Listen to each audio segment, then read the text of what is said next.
The Chinese have told the world for the last decade that democracy is dead, that free market capitalism no longer works, that that's the past, they're the future. They want to be the dominant power of the 21st century.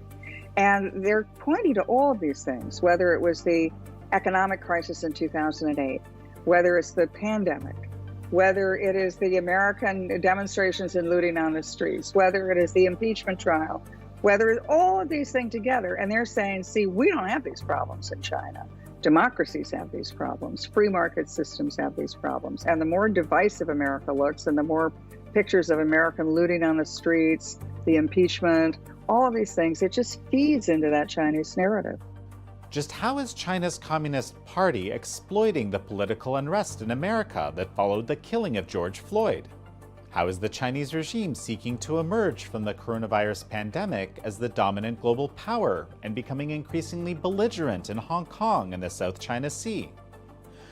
And, for former Trump Deputy National Security Advisor KT McFarland, what was it like being thrust into the Russia collusion delusion, as she calls it, and watching Michael Flynn's now infamous call with the Russian ambassador become a centerpiece of the allegations against the Trump campaign? In this episode, we sit down with KT McFarland, author of Revolution, Trump, Washington, and We the People. This is American Thought Leaders, and I'm Jan Jekielek. KT McFarland, such a pleasure to have you back on American Thought Leaders. Well, it's delightful to be with you. Different environment, different time, different issues. But I really enjoyed the last time we talked, Jan. So I'm very honored that you've asked me back. Well, and we really have so many things to talk about. You have been following the China issue for a very, very long time. And indeed, in your book, you described that this is the reason you decided to support Trump and ultimately join the Trump White House in the role of Deputy National Security Advisor, is because of his positions on China.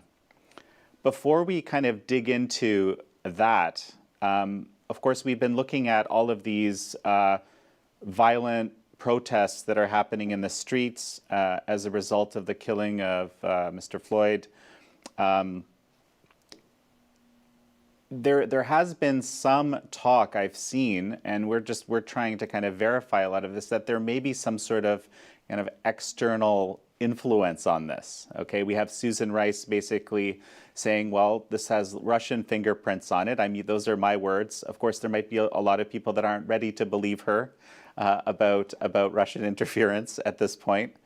At the same time, we see the Chinese diplomats and Chinese mouthpieces, basically stoking the flames of all of this at the same time. So there's a lot going on here from the outside. What are you seeing? Let's unpack it for a little while. Now, when you talked about China and other countries, I write about this in my book, that when the United States appears to be weak, particularly when we're divided politically, other nations rush in to take advantage of us. I mean, they've done it throughout our history. And today is no exception when we have a divided politics. And most people look at America in the last 10 years or so, and we've been really divided. We've been at each other's throats. I mean, the last couple of weeks and months have shown us that we're even more divided and we're even more at each other's throats. Every issue, you can't even talk about the weather or face masks without having people take a political stand on it. So countries like China, Russia, certainly, they know that a democracy, for it to work, we have to compromise. We have to work with each other. We have to believe each other. We have to honor each other's differences, even though we might not agree with them.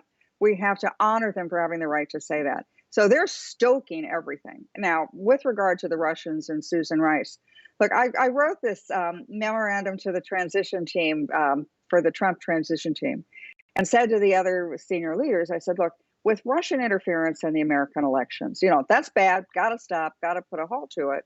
But they have been interfering in our politics for decades. I mean, going back to the Cuban-Russia crisis, going back to the anti-war demonstrations. They don't really have a political position on it. They just know that democracy dies when there's chaos, when the body politic can't find a way to compromise and agree on anything. So their whole goal, whether it was to interfere in the Russians interfering in the American elections in 2016 or in 18 or 20, their goal is not necessarily to support this leader or that. It's to sow chaos. And the chaos today, I don't think is caused by the Russians. I'm sure that they've got their hands in there somewhere, but there are a lot of other groups that seem to be in the middle of this. Political groups, Antifa, President Trump's going to categorize them as a domestic terrorist group. But there are a lot of people who have decided to take advantage of what is a very real problem in America, which is race relations, especially with regard to law enforcement. And they're seizing on it to do what they want, create chaos, break into stores, steal stuff, cause demonstrations on the street, foment this. And so is it the Russians? Is it the Chinese? Sure, I'm sure they've got a hand in it. Is it other groups? You bet it's other groups. Is it domestic groups? You bet it's domestic groups.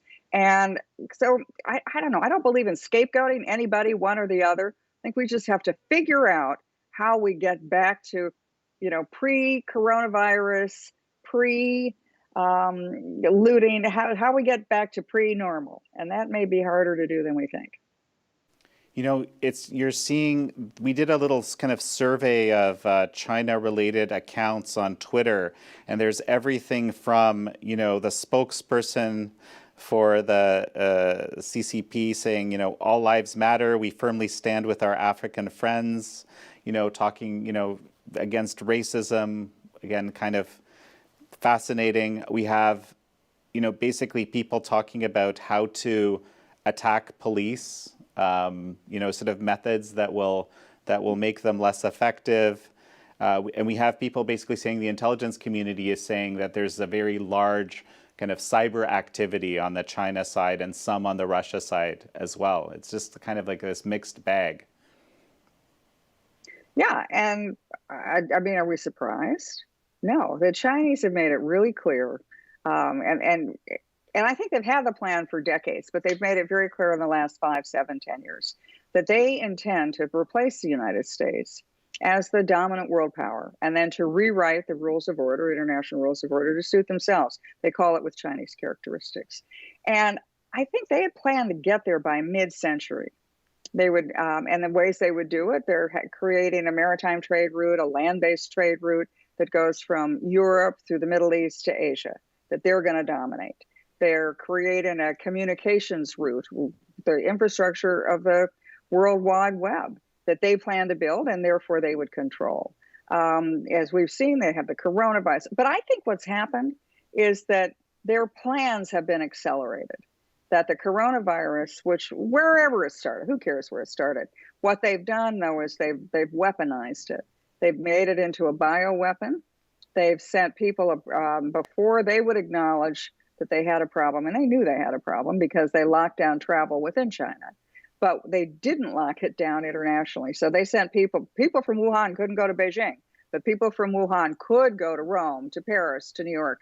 And so they weaponized it in that regard. So they sent the pandemic onto the world. Then the next thing they did was to hold, during that period while they sent the virus abroad, they used that time to corner the market on testing equipment, on PPE, on all the medical supplies and devices, so that it would be China who would decide who got the tests, who got the PPE, and at what prices. Then the next thing they did was, as they took control of the international organizations, they had a PR campaign saying it wasn't China. China's the country behaving so responsibly. It's the Americans who don't know what they're doing. And then finally, what they've done is they've used this period of time to borrow money from the Asian Development Bank, from the World Bank, and they are buying up Western companies, Japanese, South Korean, but particularly British and American companies at fire sale prices. They have every intention to reemerge from this as the dominant power, dominant in a number of ways. Economically, because the longer America stays locked down, the better it is for China.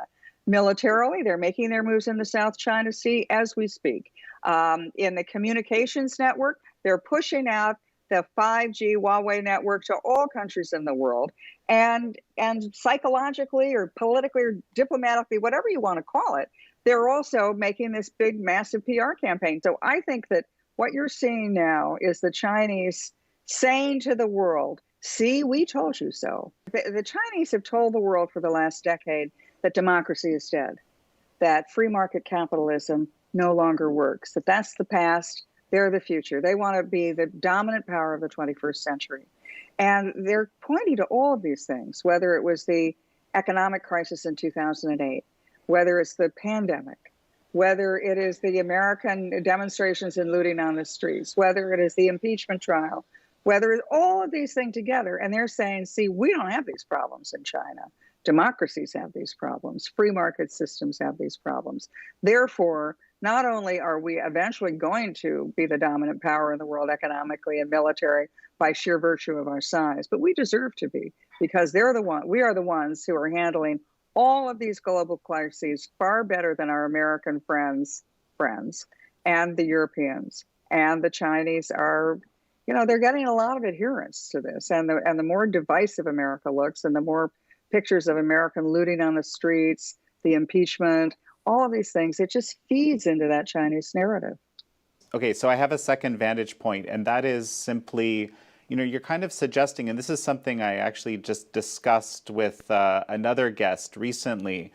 It's almost like with the Hong Kong situation, it's almost like the Chinese Communist Party is asking everyone to pick a side right now. And earlier you were kind of suggesting it's almost like this whole coronavirus situation is suggesting, they want a referendum on which system is better. It should be our system is the one that the world should adopt to deal with these kinds of issues. I don't know if Hong Kong is the same way, but basically it seems like they're demanding people pick sides, and that's fascinating to me. Well, let me just go back and say how the world viewed China for the last 20 years.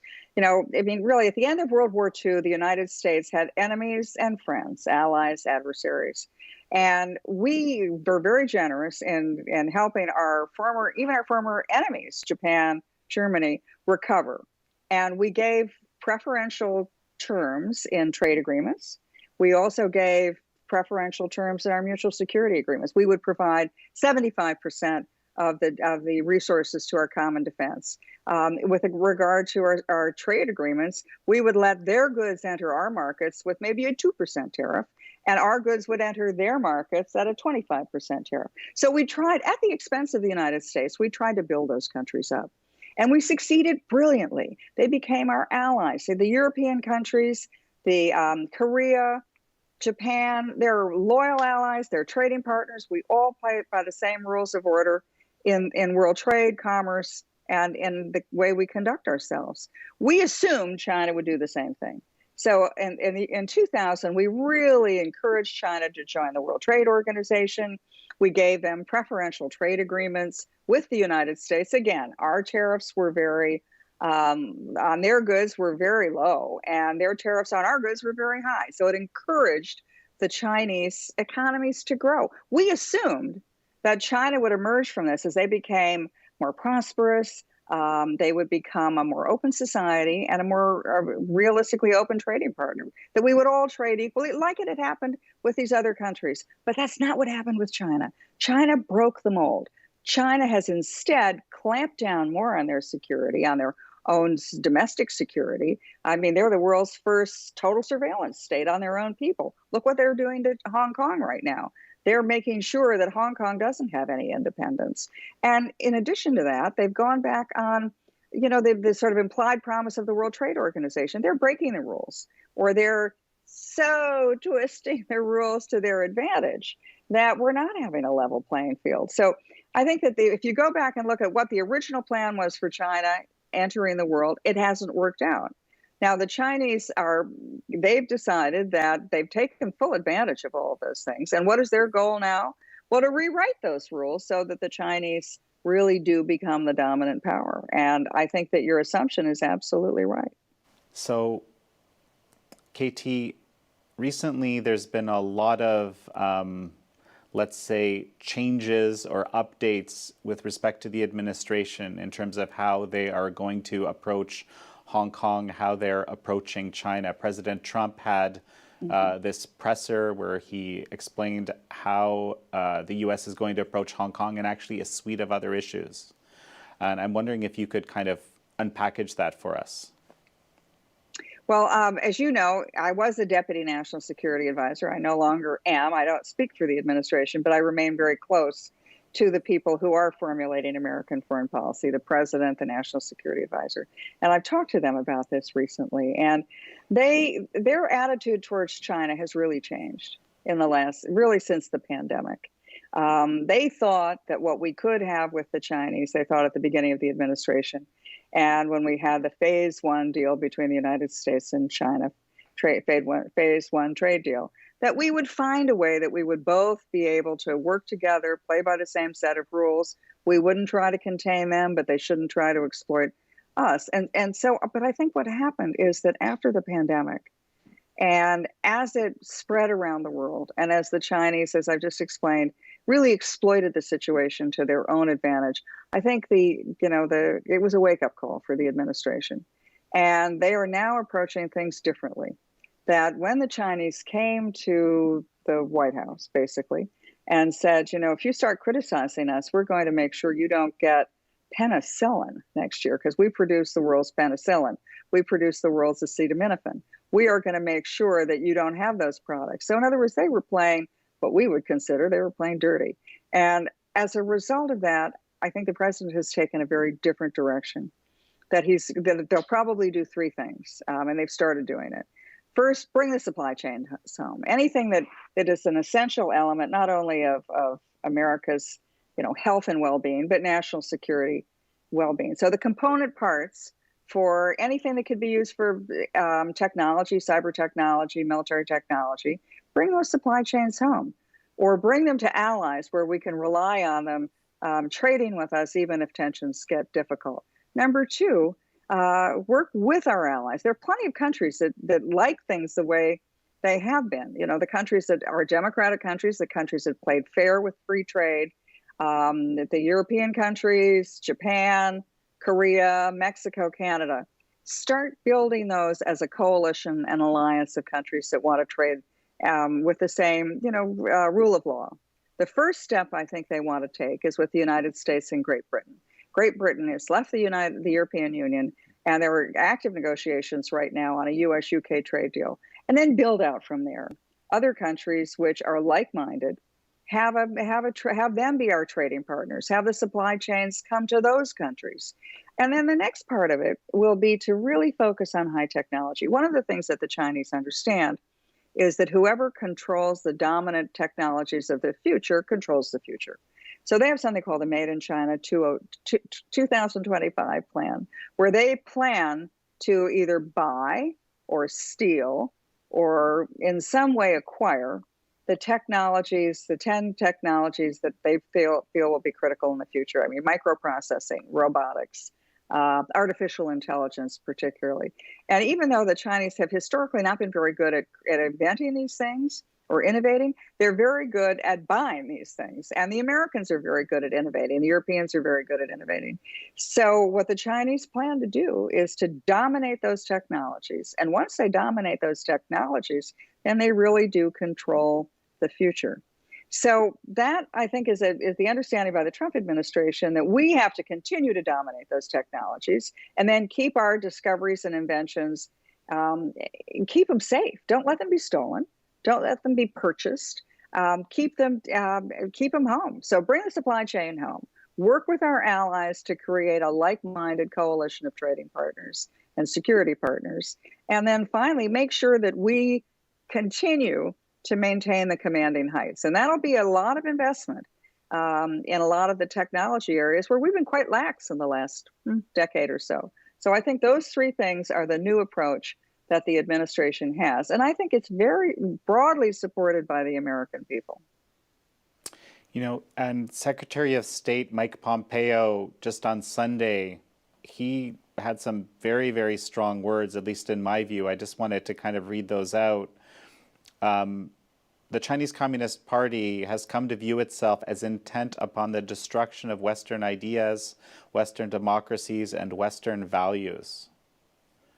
That's about as intense as you can get, I think. Yeah, and I think that reflects the realization, that what's happened now in the last 2 or 3 months, it shouldn't just be a wake-up call. It should be a 5-alarm fire. The Chinese have not played fair with the world. And And so I think that that's a recognition by the Secretary of State, who's very involved with President Trump and the National Security Advisor in changing the direction of American foreign policy. And, how have the Chinese responded?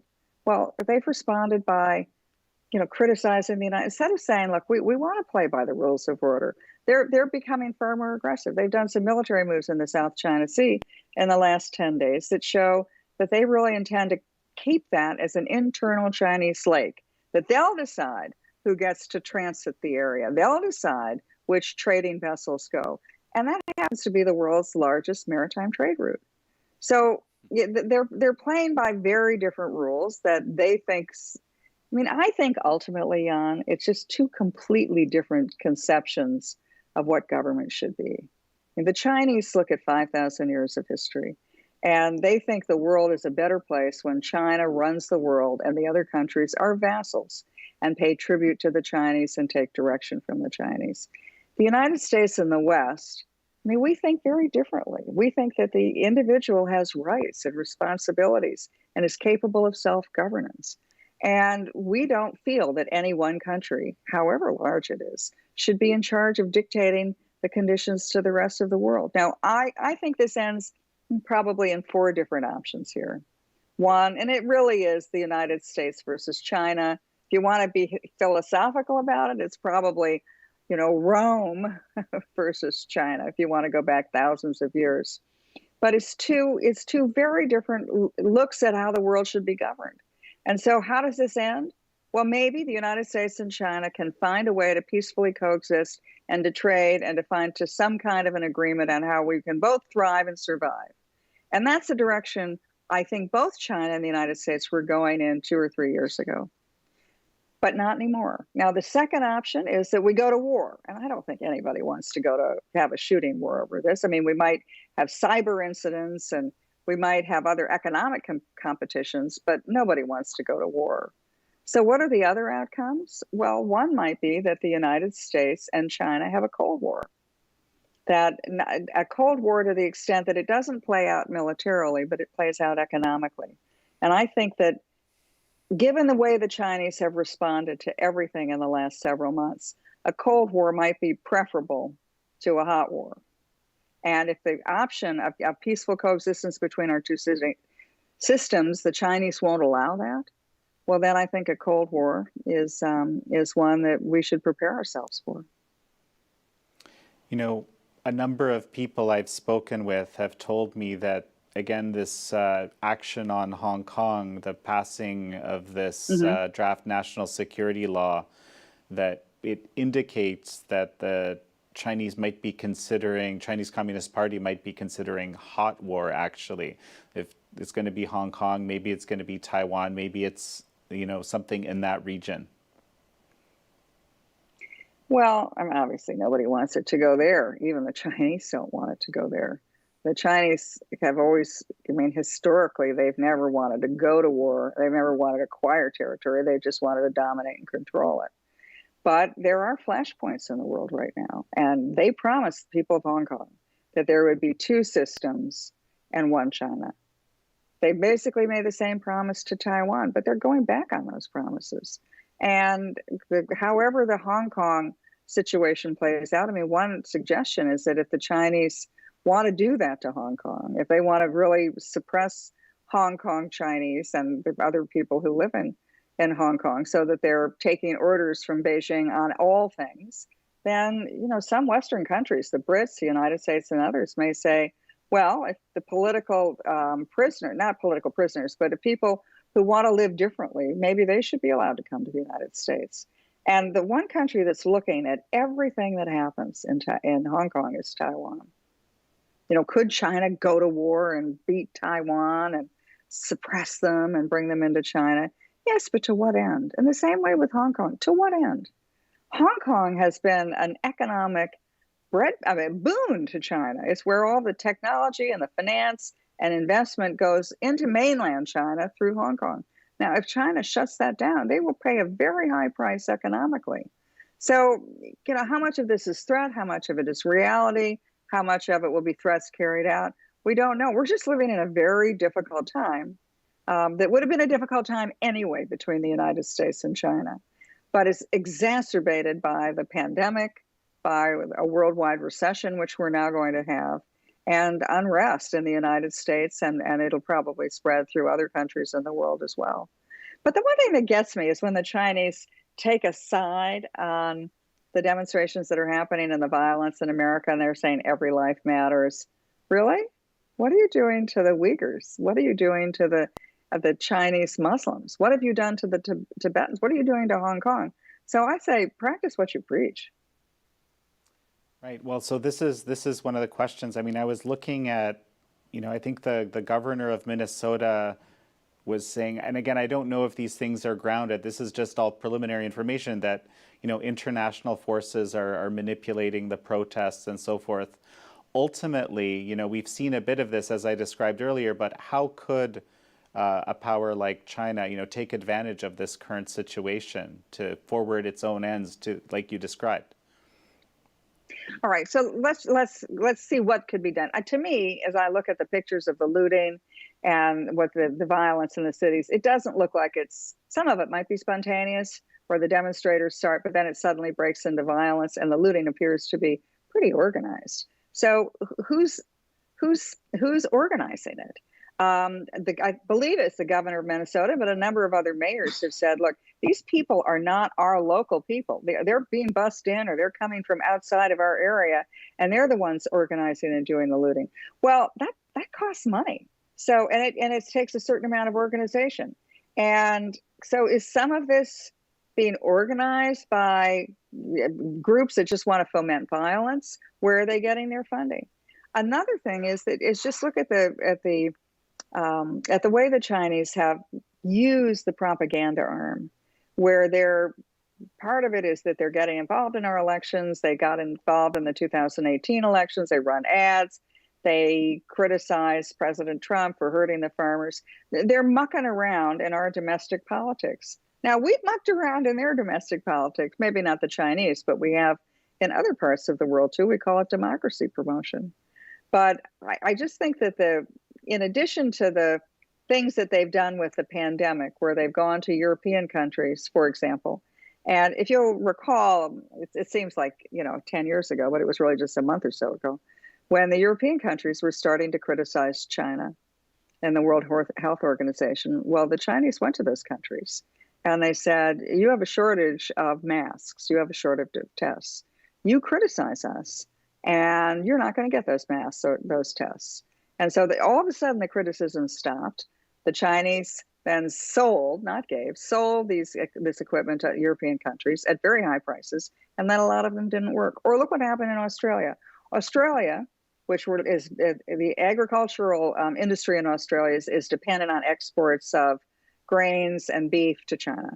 So the Australians joined with 100 other countries in asking that the World Health Organization, come clean, become transparent. Why did the problem happen? The Chinese were so angry at Australia that they immediately shut down or put a 85% tariff on barley exports that went from Australia to China, effectively destroying that market in Australia, and threatened to do the same thing with beef exports. So the Chinese are playing tough, hard, and dirty with countries where they know that they're dependent. Another thing the Chinese have done, though, is that they've, in creating this Silk Road, the new Silk Road, that was called One Belt, One Road throughout the region, and also the maritime routes, is the Chinese will go to countries and they'll say, let us help you build a port. We'll build this port. We'll pay for it. You can take a mortgage out and you can pay us back a little bit. And yet when the countries, for a lot of reasons, can't pay it back, the Chinese seize the asset. So the port becomes a Chinese port. The one in Pakistan becomes a Chinese port. The one on the east coast of Africa becomes a Chinese port. So they're being hard-headed, and they're seizing the assets. They're doing, I guess, what's legal to do, but it's done in such a way that it really is exploiting their economic power to hurt other countries. Well, and of course, as part of this presser, the president announced that he's going to ultimately actually defund the WHO, ostensibly because it has been politicized by the Chinese Communist Party. is, kind of acting on its behalf, so to speak, as opposed to performing its role. At least that's how I understood it. Is this the U.S. giving up on the WHO as an organization, or is this an attempt at reform? Well, I think their initial request was to have transparency and reform, and the World Health Organization, at least so far, has said no. And so why should the United States continue to support an organization that is harmful to the United States? Far better to take that money and work directly with other countries, or work with countries that, work with other international organizations that don't discriminate against the United States. What people have argued, in fact, on this show is simply that what will happen is that other countries that will basically step in to kind of take control of that system further. Yeah, and I think you're seeing that with the Chinese right now. The Chinese have said, well, if the United States pulls its funding, we'll replace their funding, or we'll give them more funding and we'll take it over.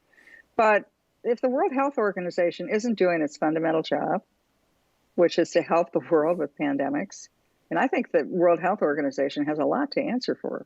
The fact that they did not alert the world to what they knew was a problem.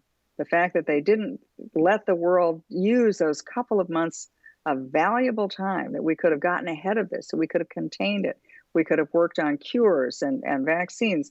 To me, the World Health Organization made the situation far worse. So I don't understand why the United States should feel obligated, or people should think the United States should continue to support something that's hurting us. Far better, not to say that we don't need a World Health Organization, we just need one that doesn't hurt us. And so far, the World Health Organization has continued to be non-transparent, as has the Chinese government. One final question related to China. One of the talking points, Chinese Communist Party talking points I saw is essentially is something that suggests that actually it's the Hong Kong protesters that are inciting the protesters here in America. To me, it seems like some kind of attempt to justify, what the police in Hong Kong are doing because of the difficult realities in America. Well, the Chinese historically, when there's ever any criticism to the regime, they don't say these are protesters, these are peaceful protesters, these people have a legitimate right to express their own political opinion. They're called, they call them, well, they have a lot of names for them, but they call them people who are treasonous, or they call them people who are subversive, or people who are crazy. So they can't allow any protest, any question, even peaceful protest. And so I was in Beijing right before the virus really came on the world stage. And the Hong Kong demonstrations had already started and were well along. And the people in China that I talked to, and not just government officials, but the average people, they looked at the Hong Kong Chinese and they said, well, these are renegades, these are criminals, these are people who should be jailed. So the attitude that the Chinese government is proposing to have how to deal with Hong Kong, I think they have broad support within China. I'm sorry to say that, but I think they do. Yeah, Hong Kong is in a difficult enough situation right now. Don't want to. I hate to see any sort of fuel being added to just for the Chinese Communist Party to justify what it's doing over there. That's just what I'm thinking here. Let's jump. I could talk to you for ages about China. This is your your major policy area, and I hope we get to do that more. But there's another area, interestingly, that you've been deeply involved in. You were when you came into the White House, you actually came in on General Flynn's staff as part of General Flynn's staff, and in your book you actually talk about the exact time when this now very infamous phone call that General Flynn had with the Russian ambassador Kislyak, like how that all transpired. And I wanted to give you a chance, since this is, very, very current right now. It just got declassified after so long, right? A lot of people have been waiting for this. I wanted to give you a chance to just kind of talk about that time, what was happening then. You describe it a bit in the book. You have a couple of chapters, you know, Flynn's Death Watch, I think, is one of the death chapters. Can you tell us about that time?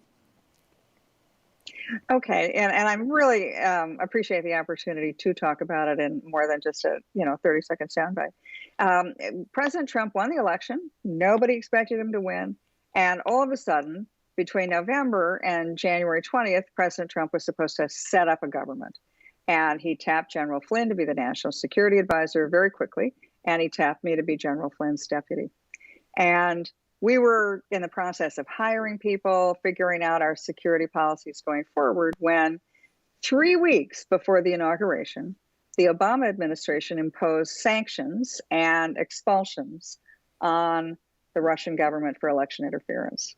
I happened to be the senior national security advisor to President Trump with him in Mar-a-Lago. It was the week between Christmas and New Year's. General Flynn was on vacation in the Dominican Republic. So when the Obama sanctions came out, when the Obama decision came out, we had no foreknowledge of that. The Trump people, we just heard about it like everybody else in the press. And General Flynn, who had already made contact with the Russian ambassador over other issues, knowing that we would work with the Russians and the Chinese and the Ukrainians and the Brits and everybody going into the new administration, he had a phone call with the Russian ambassador that night. And I talked to General Flynn. He called me right before the phone call with the Russian ambassador. And I said, okay, Mike, I know you're not getting very good communications. You're on vacation in the Dominican Republic. The phones aren't working very well. But here's what's happened. And I explained that the package of the Obama administration was that they would expel some diplomats and they would put financial and economic sanctions on Russia for election interference. And then I gave him the background. My background is in foreign policy, national security, going back, as you point out, 45 or 50 years. So I said, well, during the Reagan administration, we had the same kind of situation where the United States expelled from the United States some so-called Russian diplomats because they were spies. And usually these incidents happen every couple of years. And the other country, Russia, Soviet Union, did something we didn't like, so we expelled diplomats. And then they do their response to it. And usually that's the way it is. And as I talked to President Trump and others, I even used my hands, although it didn't work with General Flynn because he was on the phone. I said, normally it's a tit for tat. They do something, we do something, or we do something, they do something equivalently, and then it's over. Sometimes we do something and they de-escalate the situation by responding and retaliating, but really almost a pro forma thing, not because they really want a problem. And then sometimes they escalate. And then we get into a whole nother round of punishments to each other. And then you really can into a crisis. That's what happened during the Cuban Missile Crisis, for example. We did something, they did something, they back and forth. And all of a sudden, before you know it, you're escalating into a crisis. So I said to General Flynn, what the Russians do and how the Russians respond, they'll probably respond. They almost have to for their national pride. But the way they respond will be an indication of how they want to go forward with the Trump administration in 3 weeks. General Flynn talks to the Russian ambassador about a lot of other topics, but also conveys the message, look, we don't want a crisis out of this. And he didn't specifically talk about sanctions. He didn't specifically talk about any of these issues. He certainly didn't horse trade, and he certainly didn't promise anything. He just said, look, let's not let this be a crisis between us. He called me back and he said, I think it's okay. I've talked to the Russian ambassador. I think everything's on track. And that we thought was the end of it. Who knew that that was going to become the single most important thing in the whole Russia delusion? But it now has been declassified. The document has been declassified. There's nothing there. General Flynn told me exactly what he told the Russian ambassador. He told me what he said. And it was pretty clear that General Flynn had done nothing wrong in this phone call, that there was no secret wink promise from the Trump administration to the Russians. It was merely, let's not have a crisis. We're going to come into office in 3 weeks' time. Let's deal with all these things then. And yet somehow that was the thing that the Obama administration, leaving office, the senior officials of the intelligence community and their ready allies in the media had whooped the country up for 3 years into a Russia collusion hoax. and to our great disadvantage to the country. We ripped ourselves apart over it. It weakened us internationally, and yet there was never anything there, as these documents show. So, you've known what's in this phone call all along. It's kind of fascinating to me. There's this incredible culture of leaking in DC. I think you might even talk about it a bit in the book. But with this phone call, the details of this particular phone call, the transcript or whatnot, we never really knew ultimately what was there until a few days ago. Right. Including me, by the way, Jan. I never saw a transcript of it. All I had was what General Flynn had told me. And what he told me, it turns out to be what was in the transcript, but that was not what was in the media at the time. The transcript, or the alleged version of the transcript, was leaked to reporters, as you just point out. And they spun a whole different narrative around it. So there was I think, if there's any collusion, it was between the senior officials of the Obama administration, the senior officials of the intelligence community, FBI, CIA, Director of National Intelligence, and the media to spin this they created the whole thing out of whole cloth. There was never collusion between Trump and the Russians, and yet they perpetuated that. They had breathless stories of how people were just about to be indicted. Trump was going to be impeached over it. And you know what? They made it all up. One of the things actually I had discussed with another guest recently was how this, we know from extensive documentation now, starting with the Mueller report, that there wasn't Russia collusion. It's official, so to speak. Whatever the media, whatever various media might be saying, but there's this kind of consistent kind of conflation of the idea that there was Russian interference in the election, which I don't think anyone disputes. As you mentioned, it's sort of par of the course, and actual Russia collusion. And it's sort of like these things are often kind of used interchangeably as a sign of guilt or something like this. Do you have any thoughts on this? Yeah, I mean, even something like sanctions. What does the word sanctions mean? Well, historically, the word sanctions means economic, it's actions you're taking in an economic sense. So you're sanctioning a bank. The bank can't do business in the United States. But that word sanctions has been sort of expanded to cover everything that the Trump administration did with the Russians on a phone call, to include expulsions. Well, expulsions aren't sanctions. That's a different sort of thing. And yet it's been conflated.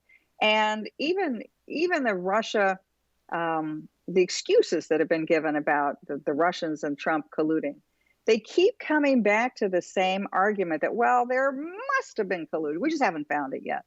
It's almost like those weapons of mass destruction somewhere in Iraq. But one of the things that they've now, and I think you'll hear this in the coming weeks, is that they will claim that, well, the reason General Flynn was spied on and the reason the Trump administration, I think that there were abuses of power against the Trump administration during the transition and even into the Trump administration, they'll claim, well, it was justified. It was for sure justified because, after all, once President Obama imposed sanctions on the Russians, they should have retaliated. And when they didn't, we knew that the Trump administration must have cut a deal. And that was how the FBI and the Mueller investigation quizzed me. They were sure that I was the middleman between President Trump and General Flynn and the Russians, that somehow I'd passed a secret message. Somehow there was some, promise to the Russians of what we would do if they. There was never anything like that. And they knew there was never anything like that because they had the transcripts. And yet that will be the thing they peddle now, is that, oh, there must have been something there. The reality is, if they'd been smart and had understood how Putin thinks, they would have realized Putin wasn't going to retaliate against President Obama for those sanctions and expulsions. He had everything to lose by it. Why punish? Why go back at a lame duck president when 3 weeks in the future, he would have an opportunity to craft a new relationship with a new president? So I don't think President Putin had any intention of responding and reciprocating, but he wanted to play it along to make everybody excited and to stir up our domestic politics. But in the end, I think Putin played everybody. KT, with every new development, we seem to be in this constant state of political strife, if you can call it that. Some of these things seem to have no basis in reality, the whole Russia collusion thing. Others, it's like we've been thrust into them, like coronavirus, CCP virus, this whole situation. And what's your take on why all this keeps happening?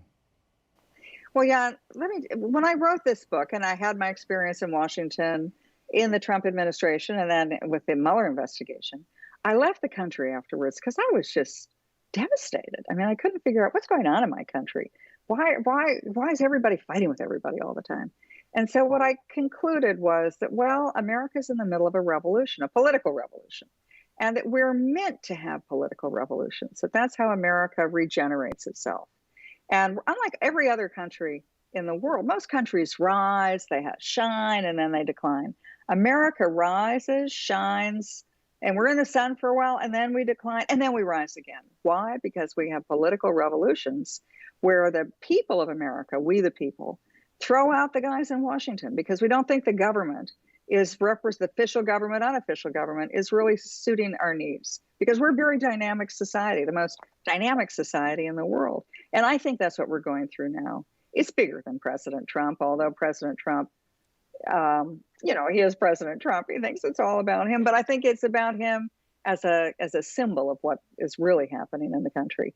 Who gets to rule America? Is it Washington? Is it the bureaucracy? Is it the permanent professional politicians? Is it the press corps? Because their attitude is, presidents come, presidents go, we're here forever. And yet we, the people, elected a very different kind of president to go drain that swamp.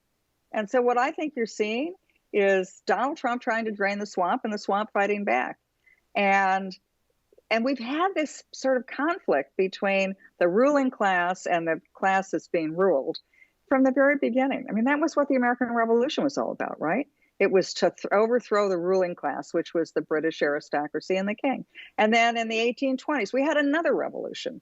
And that revolution was to have the American people, through Andrew Jackson and Jacksonian democracy, change the status quo. And then we had the Civil War. And then we had the Industrial Revolution with Teddy Roosevelt. And then Franklin Roosevelt with the Great Depression. And then Ronald Reagan, and now Donald Trump. And what do these revolutions all have in common? They're political.